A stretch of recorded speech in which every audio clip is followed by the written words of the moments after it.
I was auditing a repo recently and found an environment file just sitting there in public and its credentials exposed for everyone to see. That is the nightmare scenario that many businesses risk facing, and that's why I built Bantay. In Filipino, Bantay means guardian, a watchman who stays awake so everyone else can fall asleep. It is a pre-push Git hook that intercepts your code before it even touches a remote server. It works in two layers. First, local regex matching and secretlint, and it catches secret keys and private files instantly. It is on device so there is no cloud and no lag. And second, if something looks suspicious but isn't a clear cut, an LLM scores it. Don't worry, your actual secrets never leave your machine. They only send mass metadata for analysis. Low, medium, or high risk.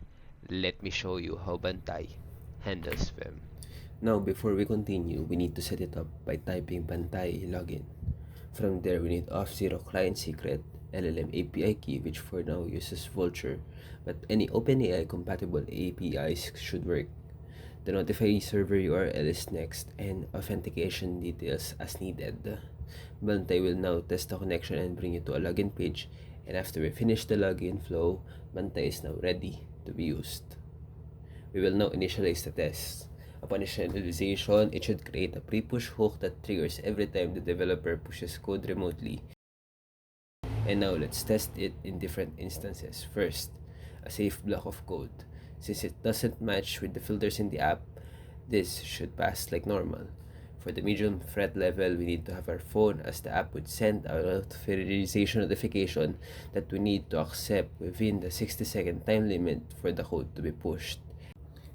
And lastly, the high threat level. In this case, there's key with higher entropy in an environment file being pushed, meaning it has a large chance of being a real key. And that's how it all works. So, tara na. Nandito na ang Bantay.